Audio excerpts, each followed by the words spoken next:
We're live and we're feeding through to the people. Let me drop the open here. And welcome back to the Hank Strange Situation. That's right. Make sure you guys subscribe, thumbs up, ring the bell so you can be notified on every time we go live. We are live. We have Kevin Michalowski. Am I saying it right, Kevin? There you got it. Kevin Michalowski, I'm messing it up already, of the USCCA. He's here joining us as our special guest. We've got Babyface P. Kevin, we always do jazz hands.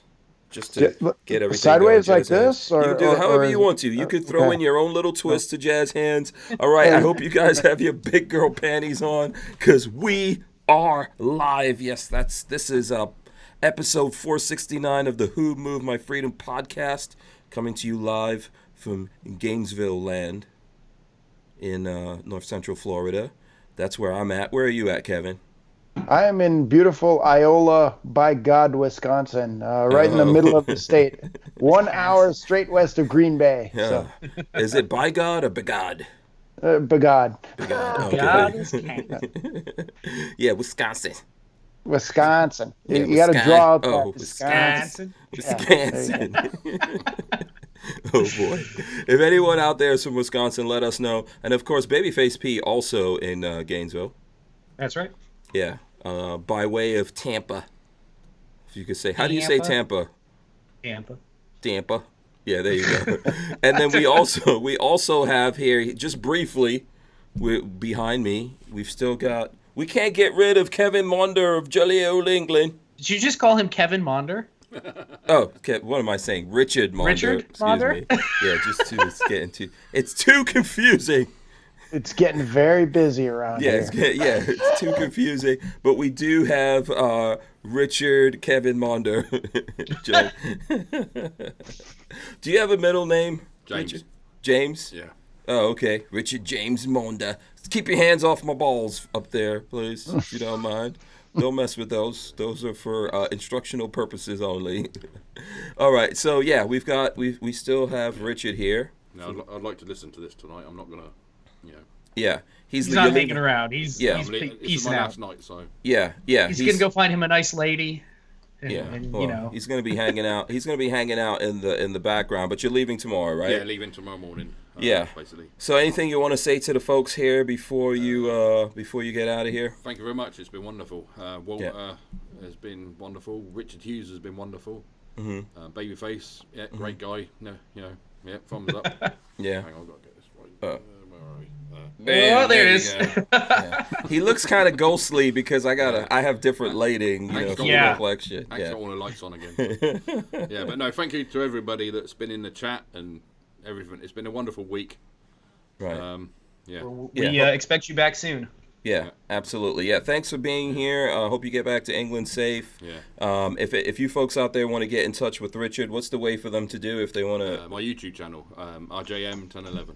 Okay, RJM1011. Yeah. Go follow his YouTube channel, and you can communicate with him through that and ask questions and stuff like that. And you will see him in some videos that we put up here. Once I get him out of here, then I could actually get back to editing stuff. Get back to work. Yeah, I could get back, so we'll get that stuff. Thanks a lot, Richard. Appreciate it. All right, cool.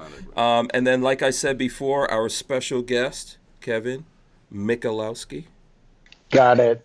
I'm a special guest. I'm not just a guest. I'm a special guest. Yeah, very. He's special. In a good way. Oh, okay. And I was going to say in all the ways, but okay, in a good way. He's here from USCCA, and you know what? I don't want to forget to or not mention the fact that the show is brought to you by Franklin Armory today. So thanks. Shout out to the folks at Franklin Armory for supporting the podcast here. We appreciate you guys. I would like to ask everyone out there, smash the thumbs ups. Make your comments right now. Kevin is here to talk about concealed carry, and pretty much whatever else you guys want to talk about. A lot of USCCA. If you don't know what it is, we'll get into that here in a moment. I don't know. I'm trying to go over. Richard's been messing me up with a British accent, so I can't help it. I just keep switching over to a British accent for no reason. Yeah, so we're gonna get into that, of course, and we've got Babyface here. So Let's start with Kevin. Can you explain to the folks out there, if they've never heard of you, never seen you, who you are, who the USCCA is, and how you came to be part of the Well, organization? I actually just got a fat promotion here at the USCCA, so I am now sweet. Director of Media for the entire company. It's good being a director, huh? Yeah, That's right. Yeah, department head. What does that mean? Now I have to do like 15 or 20 employee evaluations and make sure that people show up for work on time and You got to hang out with weirdos on podcasts, right? yeah, and do all that sort of stuff. So I'm moving forward. I started as the executive editor of Concealed Carry Magazine back 7 years ago when Tim Schmidt said he wanted to make this thing really big, and he invited me to take a look at his magazine and said, "Would you like to come work for me?" And I said, "I really don't like the looks of that magazine. I would change the whole thing." And apparently that's how you get hired nowadays. Oh, right. So it's we took the magazine from 48,000 reader member subscribers up to 320,000 this last month. So we must be doing something right. And USCCA, that's United States Concealed Carry Association, we provide education, training, and legal protection for responsibly armed Americans. We are here to serve people who have chosen to protect themselves and their family. That's it in a nutshell. So any way we can do that, that's what we're after. Okay, very cool, very cool. Yeah, so I know there's already questions coming in. We'll probably get to that here in a segundo, if you guys don't, give us a minute. Do you have any follow-up things, Babyface, that you want to know before I? I've never read the USCCA magazine. What sort of things you guys? Is it mostly about concealed carry, or do you have just sort of gun content? Yep, we are very specifically, and I like to describe it by what we're not. We are not your dad's gun magazine. That's exactly not it. We will do the occasional gun review and follow-up and stuff like that, but we're looking at every element of concealed carry from pre-threat indicators all the way through the aftermath of a deadly force incident. So we look for things that are outside the mainstream. In the next edition that's coming up, we're starting a huge 4-part series on the troubles that truckers are having on over-the-road truck driving and stuff like that. So we've actually put a reporter out on the road traveling with truckers. I think he put on 35,000 miles and seeing what's going on and the stuff that they have to deal with out there, and lots of different aftermath stuff. We've talked to people who have been involved in self-defense shooting. We had an award-winning story about a guy who was forced to shoot his own son because the son was killing the mother, and the father had to step in and do that. So, and just what happens to people afterwards, because that's a big thing. Your self-defense incident takes 30 seconds. It stays with you the rest of your life. So, those are the sorts of things we like to talk about. A lot of stuff to unpack. A lot of stuff to unpack over there. The trucker thing is interesting because we've spoken. A friend of ours, the Tyven Show. I don't know if he's out there. The Tyven Show might be out there. Someone let me know. He actually is a truck driver and a gun guy. He does YouTube stuff and all that. And he was explaining to us that in some states you can carry while you're in the truck, and then some states you can't.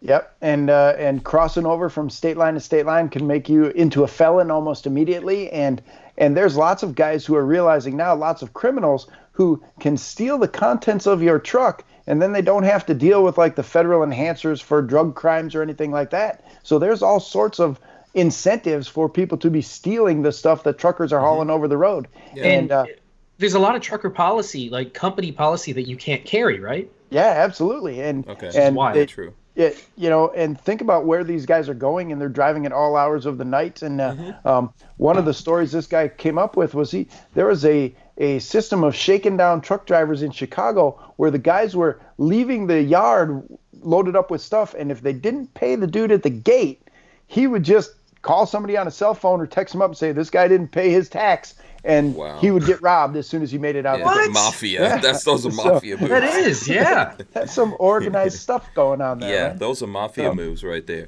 It's so crazy. I mean, and truck drivers, if people don't know, are carrying some. I'm sorry. Let me flip this over. It's annoying my head. Sorry.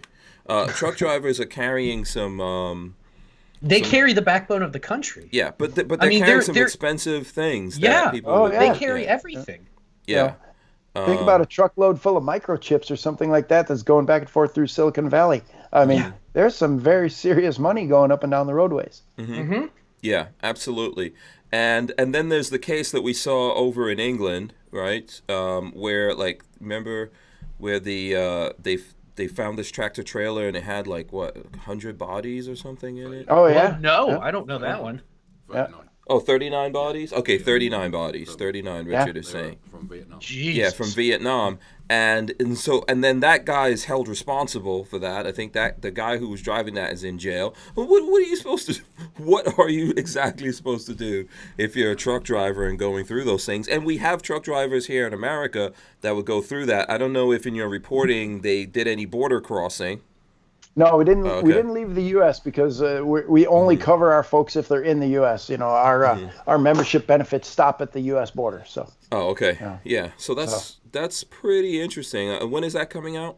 The first part comes in January, and then it's going to be in every edition for the next 4 months. So. Okay. We put together probably 12,000 words on this. It's a nice piece. Yeah. All right, cool. Let's see here. Okay, Special K, who's in the chat, says USCCA member right here. Awesome. Nice, thanks. Yeah, yes. And one of the reasons why Kevin is on is because, you know, I like to share my journey of everything I do with you guys out there. And Lola and I, officially, as of last night, we are also USCCA members right here up in here. I'm just like, you know what? Here's the funny thing I have to tell people. I think I've known you for some time, Kevin, right? Yeah, it's got to be 5-6 years now for sure. So. And did you notice? I'm just getting on now. You know, full disclosure, but I've known Kevin. I've known of the USCCA guys. We've talked about this stuff. I've been at different events, like I did an event with Maj, where we had some people there, and we were talking about this and thinking about it. And it's just one of these things. It's always made a lot of sense to me, but it's one of these things that I didn't do. But then lately, I was talking to Lola. I was like, you know, times are getting really tough and crazy for gun guys, for 2A guys, and then I'm kind of like a little bit, I don't think I'm like not famous at all, but I'm putting myself out there. And I was like, oh, I might want to get, I might want to do some stuff in case something goes down. Yeah, you know you've made it when you get your own protesters, you know, so when people are coming out to protest Hank Strange, then you know you've arrived. Yeah, so... Yeah, so I decided, listen, we have to do this, and I'm going to share that with you guys. And, of course, like Kevin is coming on for that reason to talk to us about some of these things. We're going to try to get Kevin to actually come out, do some shooting, hang out with us and all that. And you'll see us doing other things. I'm not trying to get anyone, you know, I'm not saying, hey, go sign up for USCCA. If you do want to, we put some links in the description of this video. There's some different things that we'll talk about as we get into it here, but I'm trying to like share this whole thing with you guys and ask questions and get all of that going myself. And it's happening live right here with the rest of you. So there you go. Were you going to say something? Go ahead. I really want to point out that, you know, I'm not a sales guy with the USCCA or anything like that. Yeah, we do sell memberships. Yeah, we do want people to join. I'm the content creator up here. I try to answer everybody's questions. And we were talking a little bit before we started. I don't care who you are. If you own a gun, I'm going to support you. I'm going to help you use that gun effectively to defend yourself and to make sure you get the best possible legal protection if you need it afterwards. Yeah, absolutely. And I found that you guys have never tried to like do a hard sell or anything like that with me. Yeah, you know? It's a journey just like everything else. You know, when I believe we have a really good product, and people who are considering protecting themselves and their family, they'll take a look at it. They'll take a look at our competitors, and you know, we hope that they'll choose us just based on our service. That's the way we want to do it. Yeah, that's the way it should be. These are decisions. Look, I'll tell you guys something. Like a long time ago before I started doing this, I think when I was actually very young, maybe like 20 years old, I did sell life insurance with Primerica. And I know people have all kinds of opinions of those things. But it's, you know, and then no one wants to talk about life insurance, let's say, right? No one wants to talk about that because they're like, oh, are you wishing that I die? You want something to happen to me? I was just having this conversation with Babyface and his wife. He just got married. I was saying, look, you need to get life insurance. And here's the thing. in me doing that, there were people who we literally signed them up for a policy, and like a month or two later, someone died. And then that policy got paid off. And if they didn't have that policy, they would have all these, all these bills and debt and stuff like that that went behind it. And the thing that we just don't think about is that, okay, we carry guns, we have concealed carry permits, whatever it is, and we're out there doing things. What happens if something like if you actually defend yourself, what happens then? That's the thing that I don't think people realize. And I'm not a member. I've been considering it for a while, signing up for one. But that's the thing that people don't realize is there are take the most famous case in the last 10 years was the Zimmerman case. He won his criminal trial, but there are still the potentiality for civil lawsuits, wrongful death lawsuit, and even though he won his criminal, you can still lose that civil trial, and money is spent out at like getting lawyers, things like that. Like that costs huge amounts of money. That will break you.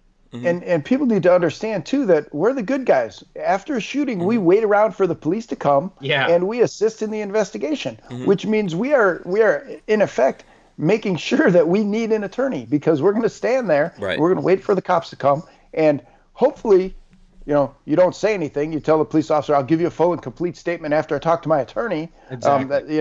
That's the right thing to say. But when you feel like you've done the right thing, you want to tell everybody, "No, I did the right thing." And honestly, you could end up, needing, what's going to be $25,000 out of your pocket right away just to get an attorney to show up at the courthouse. Yeah, you can get into lots of trouble for that, and not even that. The cops who show up may not be the ones sometimes, but it's not always necessarily those are the people who want to do it. But you just got yourself involved in something that, especially nowadays, is going to be news. So we had some shootings at Walmart. At least was it one or two yesterday, and one of them I think was stopped by a guy that was carrying legally and all that. And like you just said, Kevin, he's going to have to deal with that. Someone might want to sue him.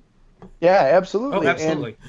And again, I'm a firm believer that the police officers ought to be investigating every use of deadly force. I don't want people just throwing shots around the neighborhood and running away.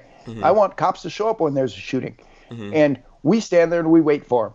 And then we try to explain what we did and why we did it. So at the USCCA, we try to teach you to do it correctly every time to make sure that, that you're doing the right thing. Honestly, the best fight is when you're not in. I tell people all the time, run away. If you don't have to be there, just run away. See, that's the thing that I try to instill this concept during my CCW classes that because it's really easy to say that your firearm is your last defense, absolute last line of defense, and you get people that come in that are like, okay, whatever. But it's hard to distill that concept of it's okay to run away. It's okay not to kill somebody. Like that is a good thing. If people get to go home that day, insurance will pay for things, whatever. Like, you don't have to kill a person. Then think of the consequences that come after that. Absolutely. And everybody who owns a gun and puts it on their hips, they think they're going to win the fight. They're convinced they're going to win the fight. They might not win the fight. So avoid it, because then you make sure you stay alive. Yeah, it seems like, even the cases, I think, where you're on your own property and it seems like, oh, this is open and shut, dude. Yeah. Lawyers will find something to try to snag you on every time. That's their job. Yeah, or maybe even responding police officers. We had a case in Illinois where a man went out in his front yard and witnessed two guys fighting, one beating another one with a baseball bat. He pulled out his gun and said, "Stop fighting." When the police arrived, they arrested him for reckless endangerment for pointing his gun at somebody. So for brandishing or something like that. Yeah. And that's kind of stuff that we deal with on a regular basis at the USCCA. We make sure that people have the best possible legal representation. And it's the legal system is a quagmire. You get caught up in that, and it can be a meat grinder. Yeah. So since we're on this subject right now, what are the basic protections? So I know, like, when we signed up, we got there's like at a minimum 3 levels of coverage on your site, right? What are the basic protections that you guys offer? Well, the first thing on the top of the list, you see the big number that's up to $2 million at the elite membership level, and that's for civil defense and damages if you're involved in a civil lawsuit. We got $250,000, $250,000 for criminal defense attorneys and the fees and stuff surrounding your defense if you are charged with a crime in a criminal case.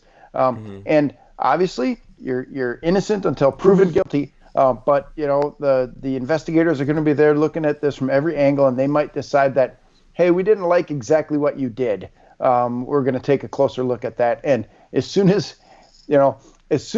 a prosecuting attorney calls you after the event and says, I'd really like you to come down and answer a few more questions, that they got something going on. Don't go down there alone. Take an attorney with you. And then we do things like we pay bail bonds immediately if they arrest you on site and stuff like that. We have a 24-hour-a-day hotline. It's our critical response team. If you call the USCCA 24 hours a day, somebody will pick up that phone, and that will be your guide. They will help you through, and help you with your membership benefits to make sure that we get you an attorney who knows what's going on where you are. If you're driving from Florida to Oregon, something happens in Missouri, you don't want your attorney from Florida helping you out. You want a Missouri attorney, and we got attorneys in our organization all over the country. So all 50 states, but nothing that happens outside, obviously. But I mean, you're not really not outside the states.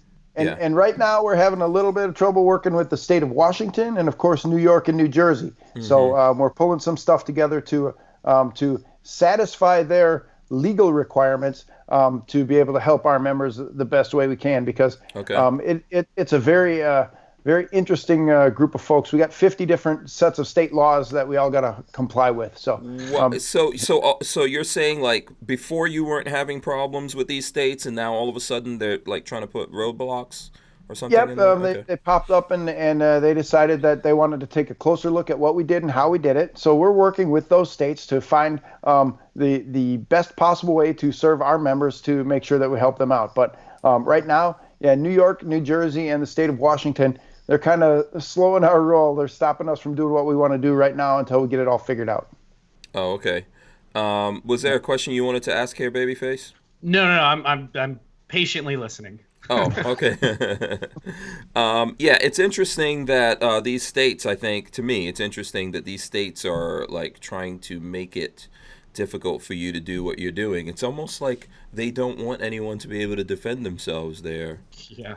Well, it's I look at it this way: when you're involved in any sort of incident like this, and the state wants to press charges, they have almost unlimited ability to do that. I mean, they don't have a budget that's going to slow them down or anything like that. They're going to go out and figure out what it is they want to do. And honestly, we work in a world where lawyers are always involved, and we're checking every word very, very carefully. And sometimes that's how it needs to be, but sometimes it just sort of gets in the way when you're doing the right thing, and that that when our members are acting in self-defense, they've done it properly, and they should be given the benefit of the doubt. You should be innocent until proven guilty, and it just sometimes gets to be a little bit frustrating. But like I said, we're working with those states, and we're going to figure out a way to make everything the way they want it to be. Okay, cool. Let me see. I'm just trying to go through some quick things here. Judd Miller says he's a USCCA member since 2016. Respect. Outstanding. Yeah, respect to that. Let's see. So, okay, and then Michael Bender says, how much is a membership? I think you've got different tier levels. Yeah, 3 different levels. About $250 a year for the lowest level, and $497 for the highest level. If you break that down monthly, $22 a month, or $30 a month, or $47 a month. Okay. So, yeah. So on my part, first of all, Richard Hughes says the best gunfight is the one you avoid. Absolutely. I would agree with that. But here's the thing that I want to link to that. So a lot of people looking at this, they're like, okay, I'm going to spend like $300 a year, or $20-$30 a month or whatever. I'm probably never going to get into anything, and I'm never going to get that money back. And this is one of the things, I think, that keeps people from doing things like this, right? Because they feel like this is an investment that they don't get back if they don't ever get into anything. Although the funny thing is, when you do get into something, it's gonna look really. You wish you had it. Yeah, it's gonna look like that. But what do you guys say to that? And then what is there that people get from USCCA that makes it worth it, even if you don't get into a situation like that? Well, first of all, I look at it this way, that my job is to provide the value that everybody gets, okay? As the director of media, as the guy who's handling all of the stuff like the videos and the magazine and the training stuff and all of that sort of stuff, we provide education and training that you're not going to get anywhere else. And that has value. And there's lots of stuff that just goes right along with your membership that if you're a member now, Hank, you've probably been setting up your member dashboard and starting to look at some of the stuff that you got in there. Yeah, I'm just starting to play around with it. It's like getting a new car or something. and we fill that up with really valuable and important information. Guys like me, I'm a working police officer still, and we have a former a former prosecutor and now a criminal defense attorney on staff with us who's helping us out to show people how that goes. And I do remind people at the same time that, you know what, the odds might be low that you're involved in something like this, but the stakes are really high. And honestly, you could lose everything. You could survive the fight and you could lose everything. I'm not trying to be a fearmonger or anything like that. Absolutely not. Yeah. We want to train you, and we do. We have great training. I got a book sitting over here on my desk. It's called The Crucial Advantage. We published this book from Steve Tarani, and it talks about pre-threat indicators, how to make sure you avoid that fight all the time. Make sure you get out of there alive before anything happens. Those are the sorts of things that we provide to our members. As part of their membership, they get all of this stuff that will help them stay alive and help them stay out of jail. And then if they need the legal backup plan afterwards, that's what we got for them. So, okay, here, Big Dre 357 says, elite member here. Big Nice. 357. Very cool. So one of the things I would say, like, I know that YouTube is like a free resource that everyone can look at videos and all that kind of stuff. You guys are on YouTube as well. I'm on there. Babyface is on there. Lots of us are. But the stuff that so far as training and all that kind of stuff that I've seen you guys do, that's a lot better than what you're going to, just be able to get from your average YouTube video, in my opinion, right? Because you guys have been seriously doing this for a while. Yeah, and actually, we put together that video TV series we called The Proving Ground. That's out there, and our members get to look at that when it comes in. It's scenario-based training that we've put together not only with my law enforcement partners and other guys that I work with, but with a group of guys from Edmonton, Alberta, and Canada. Some of the best police officers in the nation were helping us guide through this scenario-based training to actually show people how folks react under even moderate stress. I mean, it's not the stress of a real gunfight, but those are the sorts of things that we put together in our training programs. And quite frankly, our training division right now is we're doing our concealed carry and home defense fundamentals and our countering the mass shooter threat and our emergency first aid fundamentals. That sort of training goes out there. Just some really top-notch stuff that has been recognized around the country as being, the cream of the crop. It's really good stuff. And I'm not just saying that because I'm doing it. I'm saying that because we're out there looking at what other folks do. And my job has just always been see what's the best stuff out there and be better than that. Absolutely. And then I think you guys, just to add to that, I think that there's discounts at different places that you guys. What's on your cup again? Can we see that cup? Oh, that cup says there's a chance this is whiskey. Okay. I was going to ask Small the odds, chance. but yeah, I was going to ask the odds. Small chance. Yeah. But there's it's after hours. Right, exactly, which is fine by me. So there's discounts and different things that go along with that, right? Yeah, we got a whole ton of member partners out there who are providing our members discounts on things like firearms and holsters and all kinds of other stuff like that. So, and honestly, I'm I may be partial, but I think the magazine is worth the price of the admission, man. This team that's putting together the magazine and is amazing, and these guys are getting recognized now and winning awards in regular mainstream publishing circles, where legitimately I went to New York City 2 weeks ago, and we were finalists in magazine covers where we lost out to people like National Geographic and stuff like that. Oh, cool. And, impressive. And I would show up and introduce myself. Hi, I'm Kevin Michalowski, Concealed Carry Magazine. They would drop my hand and just walk away. They would, So they didn't even want us there, but they had to say hello because now we were finalists. We were doing that good of work. Oh, so it's not like your grandpa's American rifleman. Yeah, absolutely. I'm not trying to make. Okay, I couldn't help that one. I had to put that. I had to put that one in there. And I think that if you're a member, you get access to like the digital versions of past. Yeah, you can get them all the way back to 2004. That's before I started. You really want to start looking at things like January 2013. That's first edition I came on board. But yeah, you can. I see. Yeah. Partial. I see where this is going. As an elite member, you can see the editions all the way back to 2004 when Tim started it. On his kitchen table. So. Oh, okay, cool. Here's a question. There's a lot of stuff coming in. Just keep putting your questions and stuff like that in here, and either Lola will get them or Babyface. If you see something, let me know. Elfsters Rifles and Reloading says, does the USCCA have any interaction with the other groups like GOA? Shout out to GOA, by the way, and the NRA. Yep. So what's the answer to that? Do you guys have interaction with those folks? Yes, we do have interaction. And actually, I just got a note from one of our reporters out on the road. Said Dave Workman from the Second Amendment Foundation says hello. And we work with those guys out there, Alan Gottlieb and Dave Workman, and and Gun Owners of America. You probably heard about it. You probably saw it, on the interwebs. There was a little bit of a split between us and the NRA. This was my next question. So I'm never going to say I consider it to be like an ex-wife. I'm never going to say a bad thing about it. Okay. We still support the NRA. They have an important mission that they do. They support and defend the Second Amendment on a political side of things, and lots of our employees at USCCA are still NRA members. I'm still an NRA member. Lots of our USCCA members are also members of the NRA. We just do two different things. And honestly, it's a competitive marketplace, and competition makes everybody work harder and do better. And I think that it shows in the work that we do. We're doing a great job. The NRA is still out there doing its job. It's got its own little internal problems and struggles and things that are happening going on with it. And unfortunately, because it's so big, that makes the media, the media gets interested in that sort of stuff.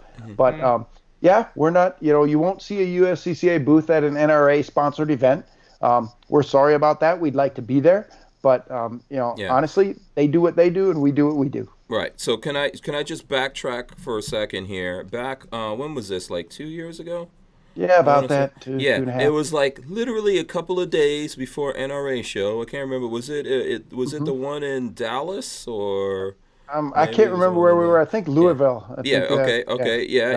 Right before that, it's like, oh, by the way, USCCA not invited. How did you go? I mean, can you talk about that? I just want, because I got you on. By the way, well, that was exactly what happened. Was we just before the show was set to begin, we got a note. I believe it was a FedEx note with a check for our booth space and you got your money back. Little letter that said, "Hey, why don't you not come around?" And we're kind of shrugging because we spent tons of money and we had truckloads of gear down there waiting to go already. So how long had you guys been going to the NRA shows at that point? I think 4 or 5 years for sure. So but we were ramping up our presence and getting bigger and bigger and doing stuff like that. And that was honestly the same week that NRA launched its Carry Guard program, which was a direct competitor to what we were doing. Yeah. Do you think there was any correlation with that? No, not at all. Definitely not. A mere coincidence, I'm sure. Okay. But now, if you look closely or you go and you do a Google search for Carry Guard, they're not out there. They've, this is not an easy business to be in. And I think we do it very, very well at the USCCA. And again, I won't say bad things about the NRA. They're in business to be in business, and so are we. And we're just going to continue to do our business to the best of our ability. Yeah. If I can I know that you can't, but I'm not trying to say something bad about them. But I remember when that happened, and that was really horrible. I think that was wow.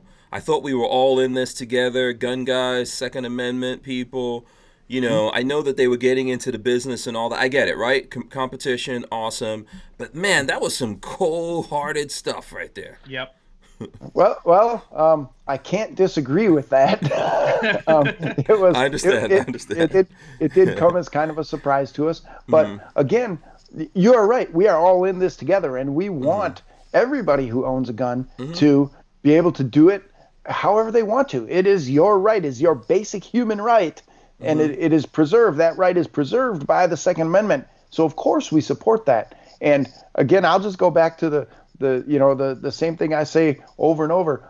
We are going to be the best we can be in our area of the marketplace. And whether that be training or education or information or legal protection that we're providing, we're going to provide the best. Yeah, and I think ultimately that's going to shine through and people are going to see that. And I'm not trying to say that, for the folks out there who do have the NRA's version, what is it, Carry Guard?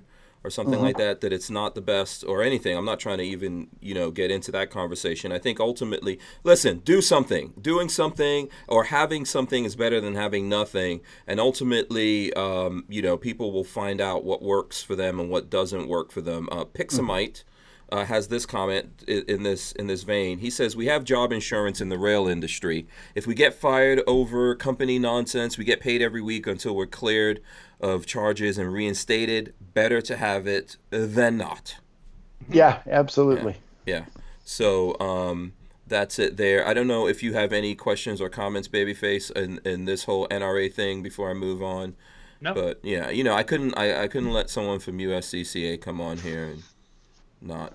Thanks. I appreciate making me feel uncomfortable. Yeah, we had to get into that one. Let's see. I'm trying to get people. Oh, Boss Hog says gold member. So shout out to Boss Hog out there. He's a gold member. Rocky Mountain Bear says, I think John Lovell from Warrior Poet Society has some training videos of USCCA stuff. Yeah, we just did a big series for what we call our member-only content with John Lovell, and we put together a series of training videos with John, and we actually picked out a family from nearby our headquarters and went to their house and filmed right in their house and showed them what they need to do to make it a little bit safer for them, and gave them some on-range training. It was great fun. John's a great guy. Oh, nice. So while we're talking about training stuff here, like Babyface, by the way, Babyface is officially like a NRA trainer, so you have to be in the state of Florida to. Otherwise, I can't. Yeah. Otherwise, I can't train. It's stupid. Yeah. Florida only recognizes the NRA. Have you? That's actually a good question. If you don't mind me segueing into that, do you guys have any plans on?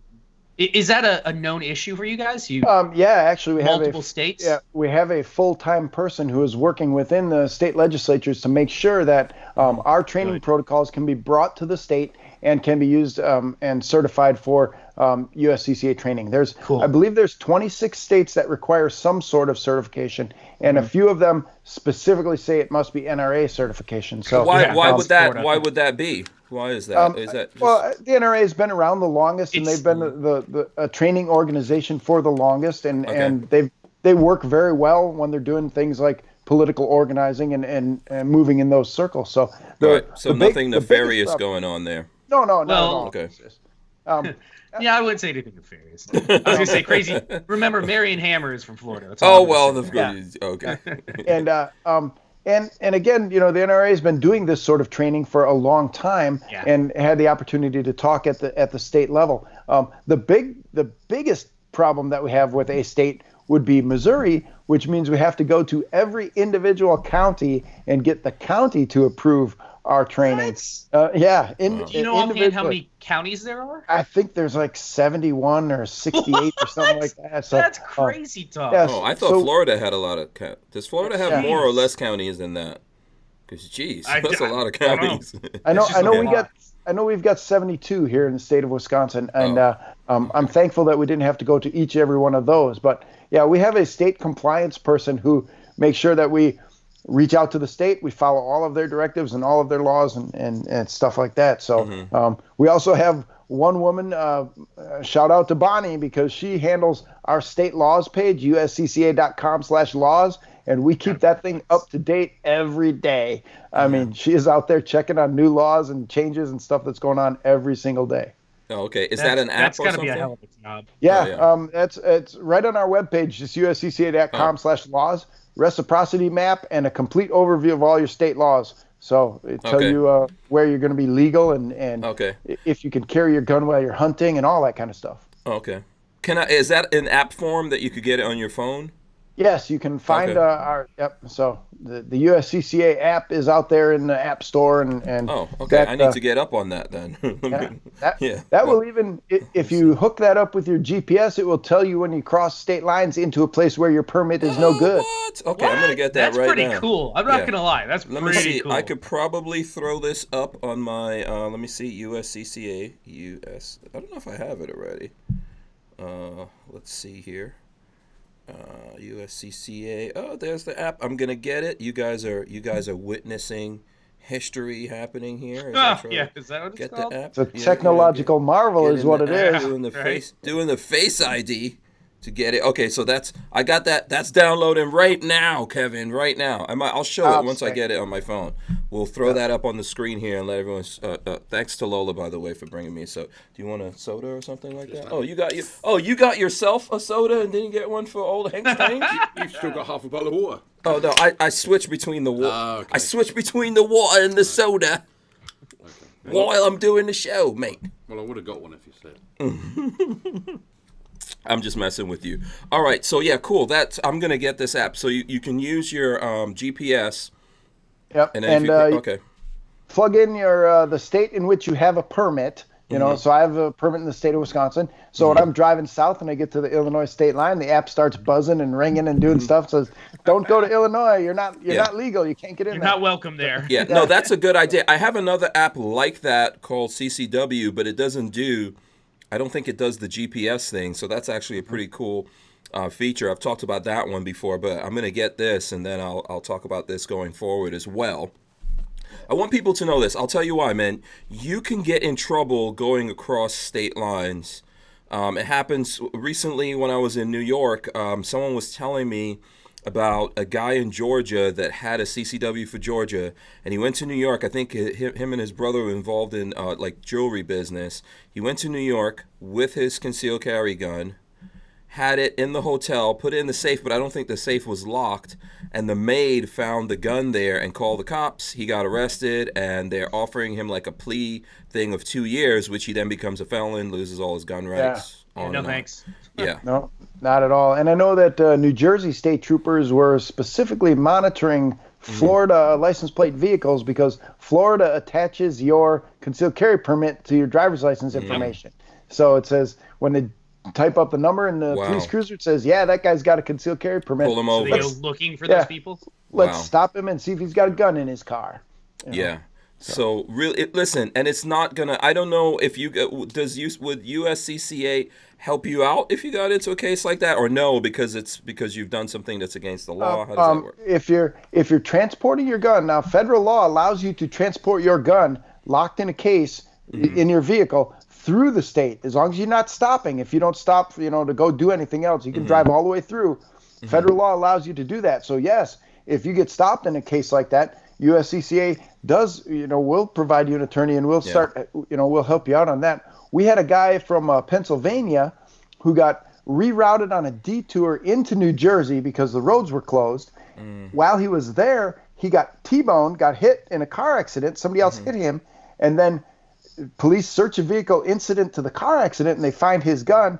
He's in New Jersey with a gun that's illegal, and he called us and said, you guys got to help me out with this. So, Okay, and you guys did defend him in that case. And there we were. The attorney got to help him out.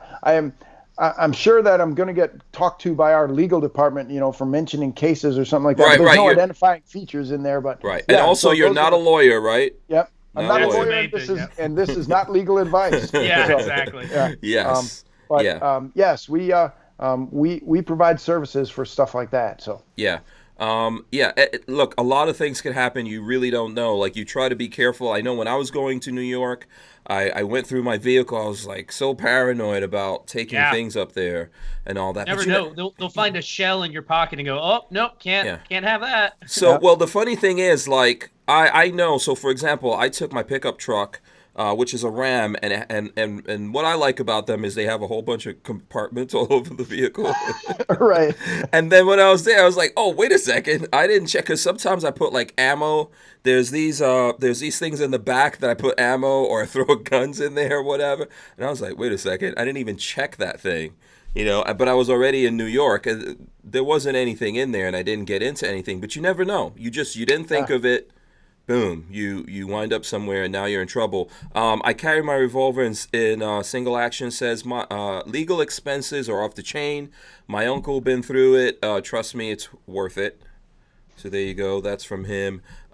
And then, before we get away from this, from Patrick, like this whole training thing, how does Patrick get up with USCCA, and how does he get certified to be one of your trainers? USCCA Instructors website, USCCAinstructors.com. Right down there, we can we have what are they called? We have certified instructors, we have training counselors, and senior training counselors. So I'm sure there is a training counselor in or around the Gainesville area that can get you hooked up as a certified instructor for USCCA. Sweet. So, I'll look it up.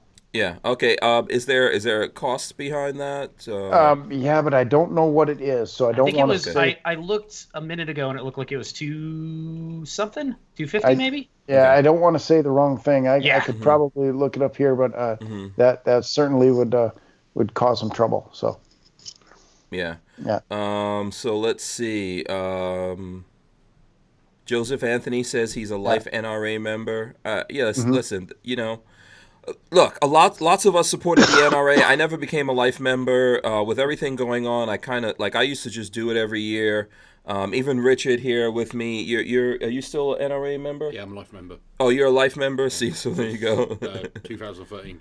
Since 2013. So, listen, you were supporting the Second Amendment. That's I joined thinking I was doing the right thing, so I joined as a life member. Mm-hmm. A lot of us. If it was this year or last year, I wouldn't have joined. I certainly wouldn't have joined as a life member. But I'm also a life member of the GOA, and I joined FPC last Christmas in December as a Christmas present to my fellow Second Amendment people and shooters. I joined the FPC last Christmas. Okay. But that's only like a yearly thing. And then the GOA, I joined it in the summer of this year. Okay. Yeah. Yeah. So I mean, listen, there's nothing wrong with that. Don't hold it.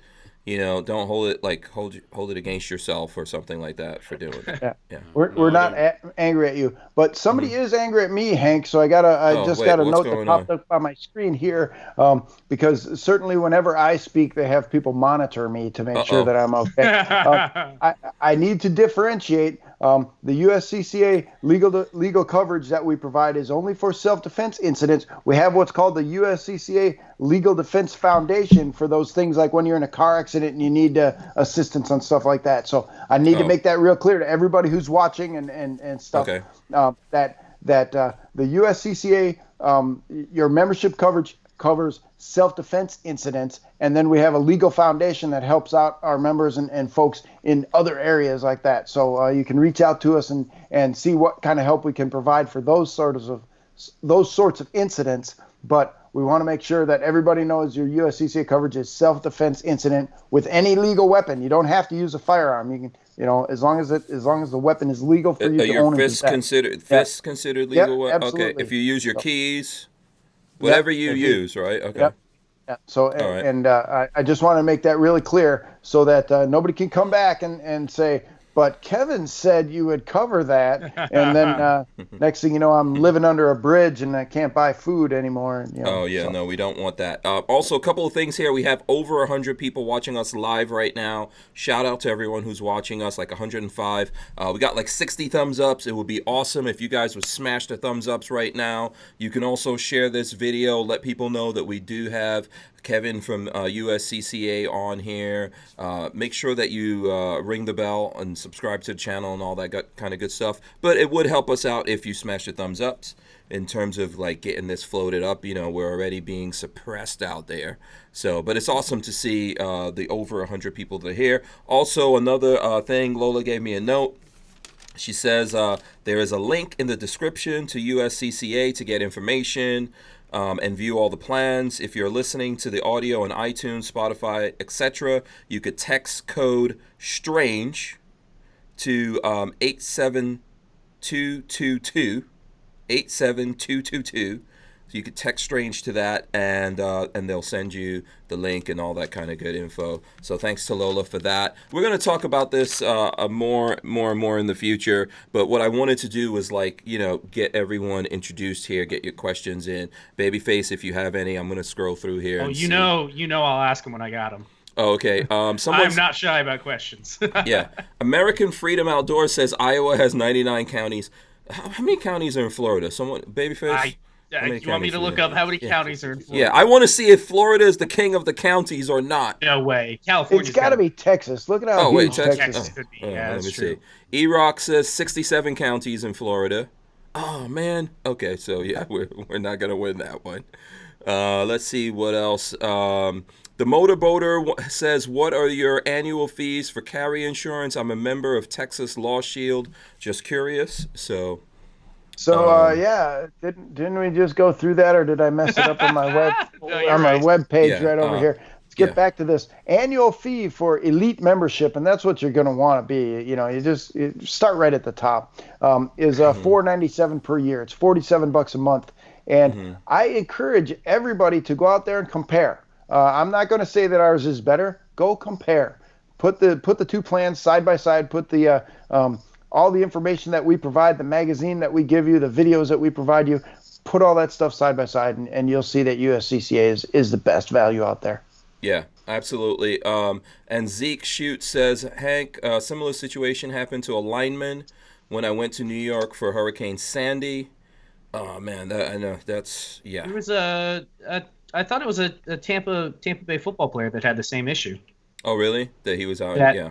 He was they flew into New York or something, and he was like, "Oh, sorry, I forgot I have my gun on me." Yeah. And they were like, "Oh, you're going to jail." And they ended up having a so just for ass out.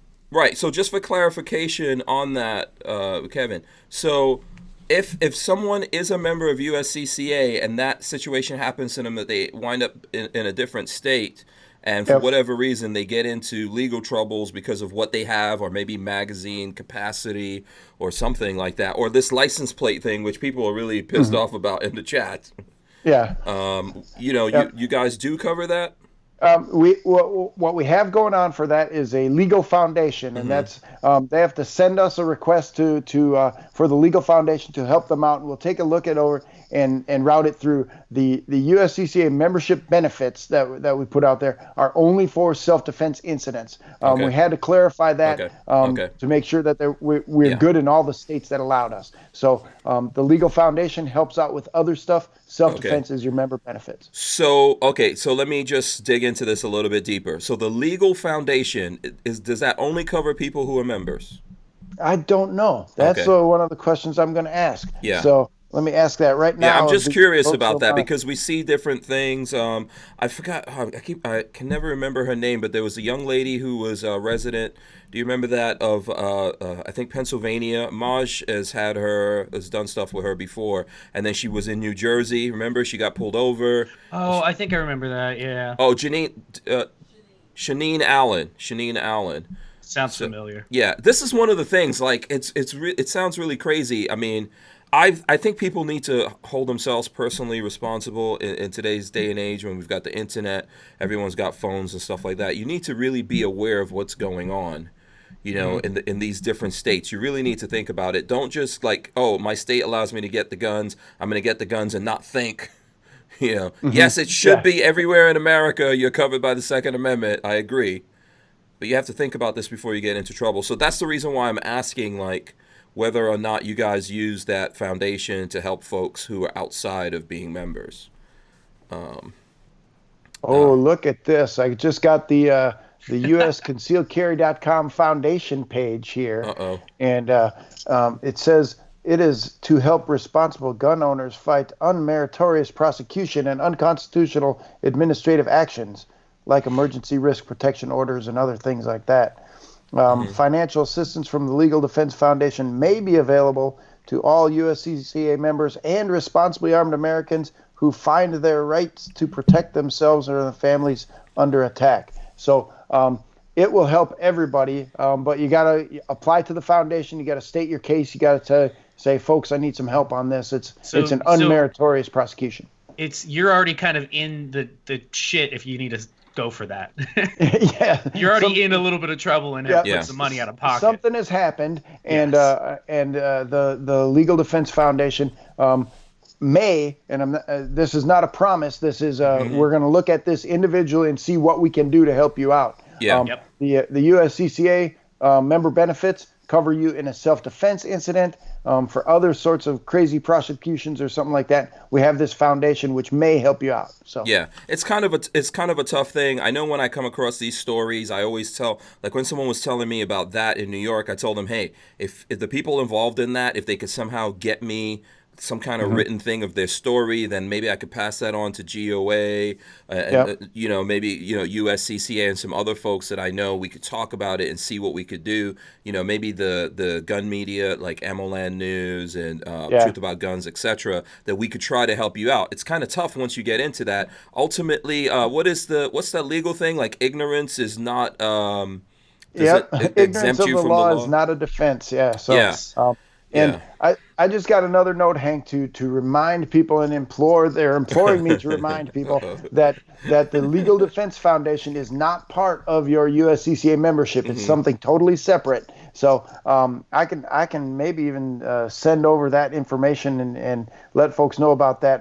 I'll read off what they gave me right here. Legal Defense Foundation Incorporated is not associated with or included in your self-defense shield protection plan, and is not a guaranteed member benefit of the USCCA membership. Access to the foundation is available to all USCCA members and responsibly armed gun owners, but no guarantee on the foundation stuff. So, but it is out there, and if we can figure a way to help you, we try to help as many responsibly armed Americans as we can. Yeah, absolutely. Yeah. So I hope we've stated that enough. Yeah. We might have to state it again before this conversation is over, but I think it's really important to be clear about this and, not give people false hope or misinformation. So yeah. And again, they put me out here. I would much prefer to talk about the latest new guns and what happens when the police pull you over and stuff like that. But everybody wants to know what's going on, from a business aspect of USCCA. So I'm getting myself up to speed. I just got a note that said I'm going to have study time before I go on. Retraining. So should we actually talk about some of that? Sure. Like if you run into the situation where that you guys typically would cover, what are your best practices? So best practices in like when you're dealing with the cops or okay. Yeah, with cops, with whatever. Yeah. I've always heard I need to speak with my lawyer is one of the best things. Yeah, and actually that's I look at this from both sides because I'm still a working cop. I'm only working part-time now, but and now as a representative of the USCCA, I don't want you to say anything to guys like me. I don't want you to talk to cops until you talk to an attorney. That's exactly it. But the best statement you can make to a police officer is, I will give you a full and complete statement as soon as I talk to my attorney. I want to cooperate, but I'd like to talk to my attorney. There is some things that you can help out with, he was wearing a red and white checkered shirt and he ran that way. At least help people start the investigation when they're at the scene or something like that. Or those people saw what happened and look, there's a knife laying on the ground. That's evidence you might not have seen. Yes. Those sorts of things can help out. But and the one thing if you're ever in the interrogation room, it's time to lawyer up. Yeah, absolutely. Once they take you away from the scene, once police officers take you into custody, and that's exactly what it is. You're not under arrest. You're in custody. And there's difference. You're being detained, and they can detain you for a while, and in some cases up to 48 hours before they actually arrest you. So they're gonna take you in. And once they do that, get an attorney and have an attorney present when you're talking to anybody who's asking you what we in the police agencies call guilt-seeking questions. When we start, basically, is it like once you've been Mirandized, they're going to start asking guilt-seeking questions, so it's time to lawyer up? Yep, typically, and honestly, there is a time and a place, for your Miranda rights. And a lot of people, the worst thing in the world is somebody is saying, "I know my rights." Well, you know what? Well, that's what I was going to ask you. Like, what about before they slap the handcuffs on you and Mirandize you? Like, what about before that? Do you? Anything you say, even up to that point, anything you say. That can be used. That's evidence that's coming out there. So you got to be careful to what you're going to say to a police officer at any time, especially something. There's a term that we use called excited utterance. That's something someone just blurts out. You know what? And the courts kind of look at that as typically true. So you need to be very careful with what you're going to say. And honestly, just if you invoke your privilege, your privilege to remain silent, no, I'm sorry, I don't want to talk to you until I speak to an attorney, then they're not supposed to be asking you any other questions. Yeah. So one of the things, and by the way, I've probably gotten a couple of shekels, as Walter says, from USCCA over this, because I have a video where I was pulled over here in Florida. Oh, yeah. It's called Driving While Strange. I don't know if you've ever seen it, Kevin, but it's actually one of the popular. Yeah, it's one of the popular videos on Hank Strange, and there's a lot of USCCA. You guys are one of the few places, I should say, that YouTube actually lets advertise that is somehow connected to the gun world. We should probably get into that here in a second. But every time I see a USCCA thing, I'm always surprised. Anyways. Yeah. I definitely want to get into that. So here's the thing. Like, when that happened and I got pulled over, they asked, first of all, they made me step out of the car, and then like, "Are you armed?" Which I said yes. I think I kind of messed up because my hand involuntarily wanted to move to my side and stuff like that. But then once I said that, the guy wanted like a reason to go into the car to see if there was more stuff. So do you, let's say I'm in USCCA, or whether I am or I'm not, how do I approach that? Do I start thinking, hey, I need a lawyer, or do I need a lawyer at this point? Yeah. And for a police officer to get in and search your car, he has to have a reasonable, articulable suspicion that you are committing a crime, or that you will be able to destroy evidence, of a crime that he's looking at this stuff. So, or if there's something in plain sight, anything that's in plain sight, I got that all day long. It's like, oh, that's laying right there. That's mine now. So I can see that. I can use that as evidence and as reason to grab it. But you have to understand too that in some of the places, excuse me, if there's an open carry law, or if there's rules about how you can carry your gun in your car, just having a gun, here in the state of Wisconsin, we didn't have a concealed carry permit till 2011. So prior to that, open carry was perfectly legal. They just never told anyone that it was. Really? And, yeah. Wow. The Wisconsin Supreme Court ruled that they were arresting people for open carry on the charge of disorderly conduct. And the Supreme Court finally ruled that simply carrying a gun does not rise to the level of disorderly conduct. You have to do something else with that. So, okay. Like as a well, I don't want to say as a member, regardless of whether you're a member, if you're in a situation like that, like for example, the reason they used to pull me over was tinted windows. It gets a little deeper than that, but that's what they said when they pulled me over. What's your best advice in that case for me to say no, you can't? Because he was like, oh, do you mind if I go? Never check give the car? consent. Never give consent to search. If he says, could I search your car? That means he does not have reasonable suspicion to search your car. He's trying to get consent. So don't ever give him consent. If he pulled you over for tinted windows, the best he can do is stick his little disc in through your window behind it to see if he can see that disc. That's all he's got. He doesn't get to go in the car and go on a fishing expedition and try to start anything else like that. So, and for a traffic citation like that, that's typically not going to involve an arrest. He might give you a citation for that. So he doesn't get to search the car incident to arrest. He could, if you were still sitting in the car, he can look around in what we call the lunge area, anything where you could reach and grab something very quickly.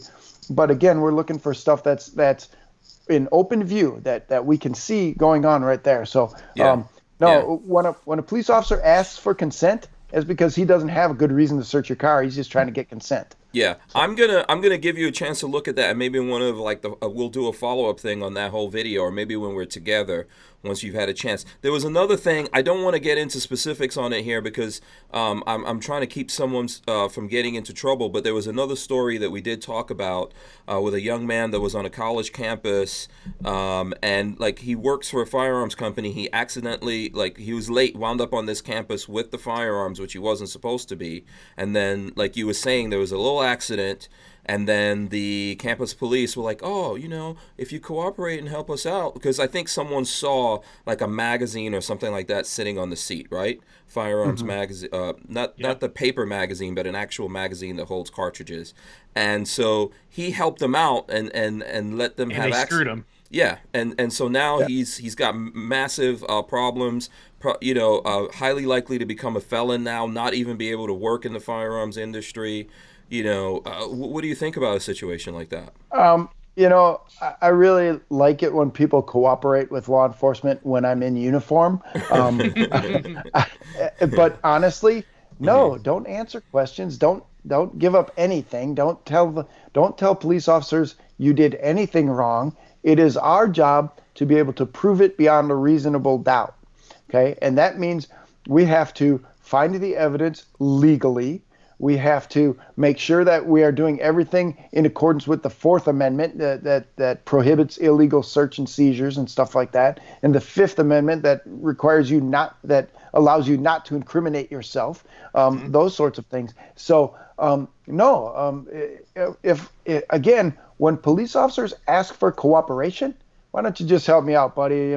Make it easier for everybody. Nope, it's going to make it easier for me. That's who it's going to make it easier for, and if it's not in plain view and they don't have a search warrant or a reason to get a search warrant, then, they shouldn't be in there looking around. And go, wake up the judge at 2 a.m. and see if you get a search warrant. Exactly. You better have really good reason, and here in the state of Wisconsin now, I have to get a search warrant to draw blood from a person I suspect for driving under the influence. I can't just take them to the hospital and draw that blood. I got to wake up the judge and explain what I got and get the warrant to be able to do that. Oh, okay. So, can you do the you can't do breathalyzer, or you can't? Breathalyzer is inadmissible, isn't it? Right. It's just to put you to let the cop know where you are. Yeah, breathalyzer just sort of follows through on our field sobriety tests. We do the field sobriety test. We look at the eyes. We look at the standing on one foot and things like that. And then we say, I think this person is impaired. Blow in the breathalyzer. Yep, that confirms my suspicion. Now I have reasonable suspicion to draw the blood and get the accurate amount of milliliters per liter in blood. So that's what we're after here. Yeah. So in like these cases that we're talking about, what happened with me, the other hypothetical one that I was just talking about, is this something that USCCA covers directly, or does it have to be something that happens where you actually defend yourself? A weapon. Oh, okay. Right. An actual self-defense incident where you were acting in you're in fear of death or great bodily harm, and you decided to defend yourself. So that's what our member agreement covers. When you look that over, it says we cover self-defense incidents. So we have that foundation for the other stuff like that, which we would call, I think they call it, I should look at the word, but a prosecution that probably isn't making any sense. So you can reach out to the foundation and say, hey, this is a railroad job. Can you help me out with this? And then our legal team will review it and determine whether or not we can, Okay. Basically, all lawyers look for the same thing. Can we win? Yeah, absolutely. And that's exactly it. So, okay. Lawyers do not like losing. Right. Yeah. So Turbo Bill asked another question. I don't know whether or not it's going to fall in this category. I'm going to say probably. Does USCCA cover red flag laws? So what if the foundation handles our red flag stuff. Yeah. The USCCA coverage is only for self-defense incidents. Okay. Yeah, Two very separate things. Self-defense incidents with a legal weapon versus everything else is on the other Right. Now, how do the actuaries, so this is a whole thing about insurance, just so this is my, mild understanding of this. Like, how do the actuaries look at going into other things that people may face outside of that? Like, oh, I got red flag. Now I have to go get a lawyer to defend myself so I don't lose my guns, or to get my guns back, whatever it is, right? When you... I know that you're probably not an actuary, but has USCCA looked at this and said, oh, maybe this is an area we should venture into to offer people this coverage, since it's going to happen to a lot of us? Yeah, and I think that's I can't speak for the leadership team, the CEO, CFO, and those guys. They're looking at all aspects of trying to help responsibly armed Americans. The USCCA Foundation, again, we'll go back to that. You can apply and tell us your case, and we'll look at it and see what we can do to help you. But if you're involved in a self-defense incident, they're going to look at all aspects of that, and they're even going to look at things like alcohol use and that sort of stuff. So I encourage people to read that membership agreement when you join the USCCA and understand completely everything we got in there to make sure that you are not breaking any laws. And that's one thing I tell people as a cop is, never break more than one law at a time, because that's when you get in trouble. That's almost impossible in America, man. It's really true, though. Like getting pulled over and getting a ticket's not too bad. Having a big bag of Coke in your car as you're getting a ticket, that's a really bad thing. Yeah, and that's what I tell people all the time. I have not given a speeding ticket, I think, in 7 years. If somebody's just speeding, great, slow down, be on your way, Yeah. But now they're speeding and their license has been revoked. And now they're speeding and, they've got drugs in the car or something like that. And so the AK sitting on the seat. Yeah. Can I just say how much I love the... Oh, what's the name of that? The live PD. Man, I love it. Oh, boy. You and Walter love live. So do they go to Wisconsin? Live PD? I don't know if they have one in Wisconsin. Yeah. Yeah, do you know about that? I don't know if you know, Kevin. It might be outside. I don't know. I haven't seen them up here. Okay. I've never seen an episode of Cops being filmed up here or anything like that either. Okay. So yeah, they don't want any part of Wisconsin. Yeah. Let's see. Okay, listen, just to go back here for a second to the debate of the counties. SoCal Gunner says that Cali has 58 counties. Clint Sanders says probably Georgia is the biggest one with 159, and then Boss Hog says Texas has 254. Whoa! So if anybody could top that, go ahead. 254 counties. Man. Wow. Yeah. Okay. So that. Let's see here. Okay. If there's any other questions, let's get the questions going here. Are we coming through to everyone? Hopefully we're just coming through. By the way, everyone out there, smash the thumbs ups, please. Make sure you do that. Ring the bell so you can be notified. We have Kevin from USCCA here. We're taking questions, going through all that kind of stuff. So help us out. Maybe you could remind the listeners that Kevin would really like some softball questions. What's your favorite gun? Or something like that. We're going for the hardest of hard. Yeah. Gee, what's your favorite gun, Kevin? You guys have concealed carry there, right? So what is your concealed carry? My everyday carry gun here. I will remove it and turn off the flashy light and the laser, and I will make it safe. And this is it right here. It is a Glock 19 that is modified by the folks over at Lone Wolf Distributing to be what's called the Gray Man pistol. All right. And I put that together for them and said this is what I wanted in my gun. I wanted a tungsten guide rod to keep it a little tighter and make it shoot straighter, and a custom barrel, and a custom slide with waves on the side because I was in the Navy and I like the ocean. So nice. Okay. Yeah. So basically, it's a modified Glock 19, and I have. Can you hold it up? Can we see that? Hold it up to the camera a little bit better there, so we can show the people. And I have the Viridian C5L light and laser system on there. So is that the one that when you bring it out of holster, it turns on? Yeah, you got to see this. It's actually pretty cool. So gun is safe and clear. Everybody sees that. So I'm going to close up the slide and put it in the holster here. They call it this instant on technology. Can you see we got that going there? Oh, okay. As soon as we drop it in the holster, shuts off. As soon as you clear the leather, comes right back on. What is that? Is that a light sensor? What is there's like a magnet in the holster. Yeah, a rare earth magnet they call right in here that just shuts everything down when it's in the holster. This holster is from Galco. It's a King Tuck. It's made with the instant on technology, and you just pull it out and it's already on and ready to go. So. Okay. Is this instant on technology only available in the Galco, or is that available other places? I know DeSantis is making it, and a couple other holster makers as well. So okay. It's out there. It's a Viridian thing. You just have to have it specific for the Viridian light. Oh, okay.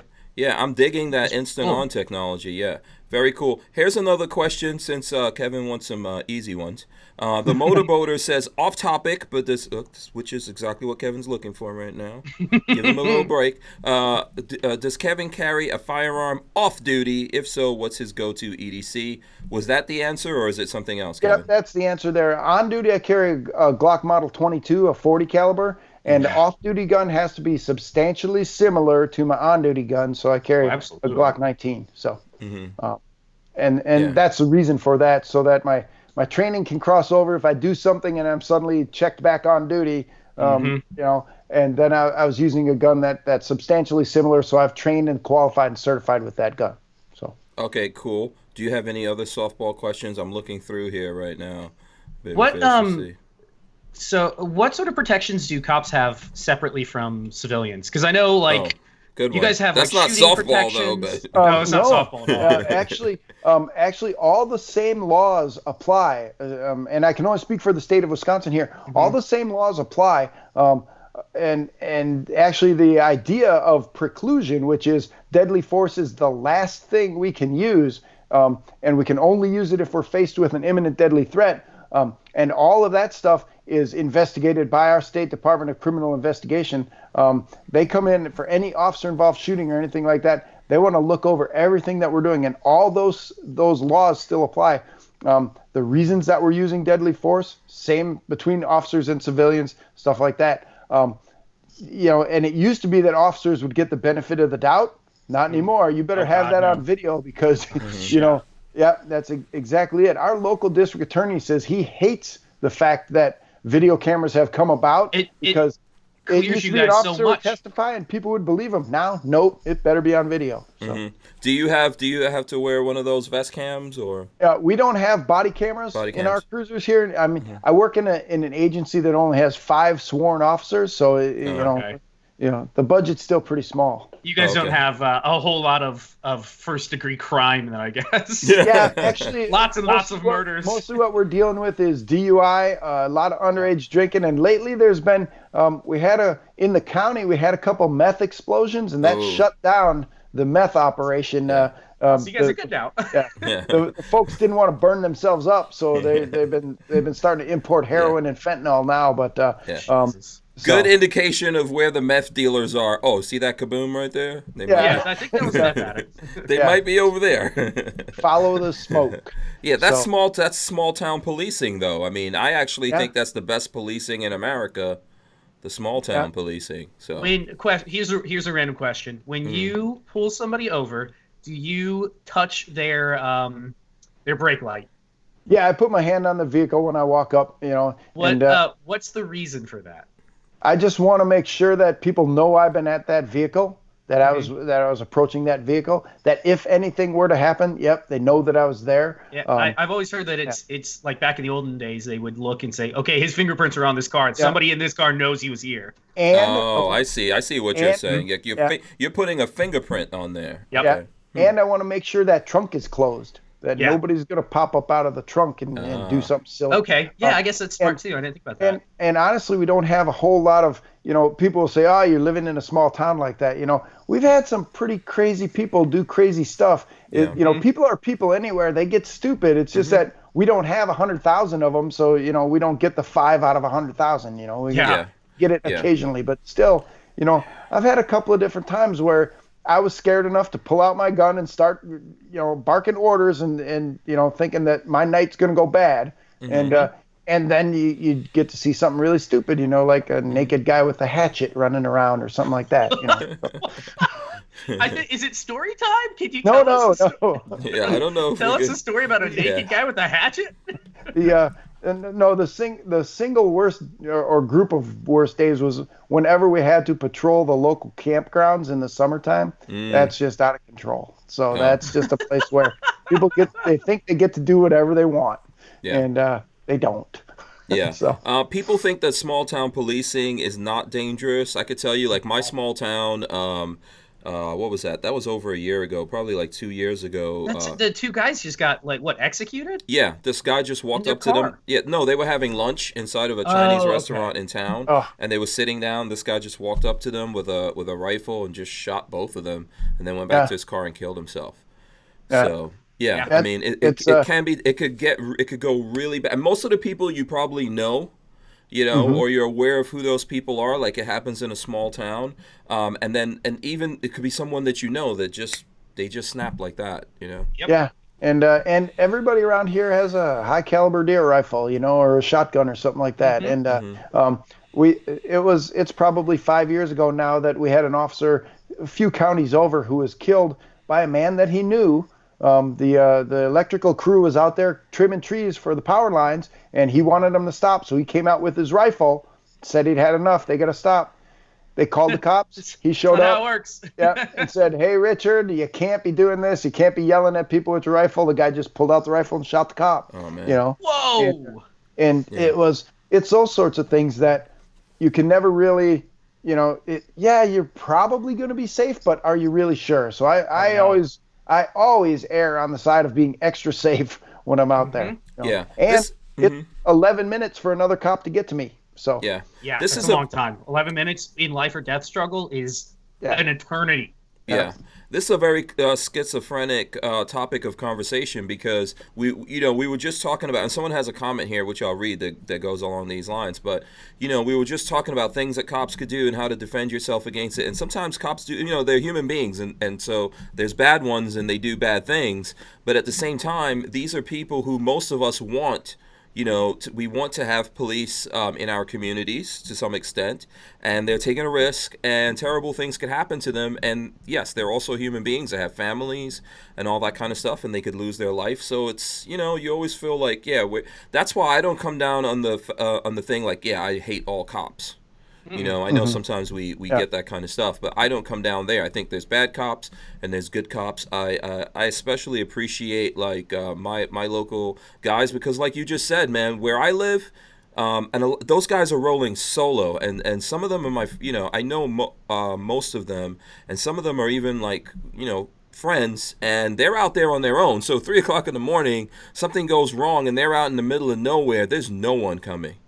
Yeah, that's exactly it. And I like what you said about, cops are human, and there's a few bad ones and so forth and so on. They told us something at the academy that stuck with me all these years, was that if you're a cop and you become a jerk, you know what? That person that you're a jerk to out on the road, he's not going to take it out on you. He's going to take it out on the next cop he sees, not you right there at that time, typically. So, I think about all the other officers who are out there who are, I'm setting an example for them. So. Yeah, and the same thing goes for the person that I almost said civilian. I think cops and people, we're all civilians. Yeah. That's the reality of it. But the same thing goes for on our side, right? You're a jerk to a police officer. That might not affect you. Some poor guy down the road is going to get a horribly high ticket. So here, let me get in Rocky Mountain Bear's comment here. He says, "I'm beginning to suspect Kevin has multiple personality disorder. One is a cop, and the other is a lawyer that loves sticking it to the fuzz." To the cops, yeah. Well, I look at it this way. I want all cops to be really good cops, so that I don't meet up with that guy who just dealt with the bad cop. And it makes anybody in your profession, not just cops and specifically here, but anybody that is in your profession that makes you look bad, it's going to make all of you look bad. Yeah. You don't want that. And I take it very, very seriously, this idea of protecting and helping people, and a friend of mine, he's much younger than me. He just got hired by an agency now, and he's going to go off and become a cop. And one of the things that I told him was that everybody's going to be looking at you. You're going to be under a microscope, and the day you no longer like the job is the day you got to quit, because you're going to do something that's going to either get you in trouble or get you killed or make all the rest of the cops look bad. So I remind people that we volunteered for this job. I went and I filled out a whole bunch of paperwork and went to school and I asked for this job. The day I don't like it is the day I'm done with it. So. Yeah, that's good. It's So Richard Hughes says, "How come I don't meet this cop on the road?" that Richard, that might be because you like driving at 100 miles per hour on a regular basis. You know, that might be the reason, Richard. I don't know. It's just a theory. Yeah.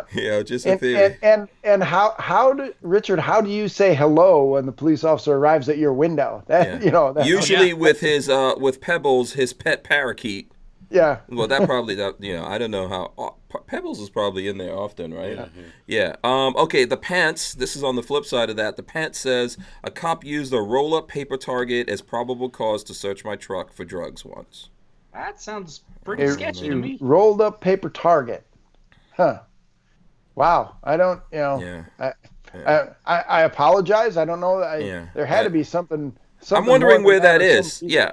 I would also like to know what that location is, because I think depending on where you are, like, cops know, hey, people shoot around here. You know, they go shooting and they go to the range and stuff like that. But okay, Jade Grew wants to know, would the USCCA had been able to help FPS Russia out of his situation? I don't know if you're aware. That's back in the news right now, Yeah, I don't know if you're aware of the situation. I haven't been following him. I don't know what his situation is, but I can say this, and I'll say this because I know that my chat window will pop up if I say anything else, that if his situation was a self-defense situation, you can help him with that. So, how many times do we need to say self-defense versus everything else? Also, no one here are lawyers today. None of us are lawyers. Yes, absolutely. Yeah, so just to I don't know if you're aware of this, but FPS Russia hasn't been doing gun-related videos. I think, like, what has it been? Maybe 2 years ago or something now. He somehow got busted with either I don't know, I'm not sure if it was marijuana or CBD oil or something like that. THC oil or something like that. But he wound up, because he's in the state of Georgia, he wound up taking a plea deal. And he became a felon, lost all his gun rights, and he recently went to prison for several weeks and then came out. And I know there's a petition being passed around right now to, I don't know if the governor of Georgia is going to pardon him, but folks are trying to get a President Trump to pardon him so that he could get back his gun rights. Because it's really sad that, even if, let's say that it was marijuana, it's sad that a guy who has brought so much joy to folks out there, when it comes to guns, the Second Amendment, etc., and he's a nice guy. It's kind of tough to see that he can't own these guns, much less make the videos and all that we all enjoyed, Mike's in the chat. Yeah. So no, I just got another note. It popped up here.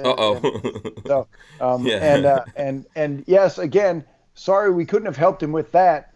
He could have petitioned, or might still be able to petition the legal foundation, because that is open to everyone. To provide some assistance in that direction. But again, there's no guarantee that we will help out. The USCCA member benefits help you if you're involved in a self-defense incident. So. Yeah. Self-defense, people. Sorry. It's just really funny that everybody's like, "Can you do this?" And you're like, "Did you use a gun in self-defense?" That's that's the one basis here. Well, it's a good thing to know. I need to thank both Jessica and Casey, who are sending me notes regularly saying, "Here's one. Stop talking now." Shout out to, what is it, Jessica and Casey? Shout out to them. Also, shout out to MW Tactical.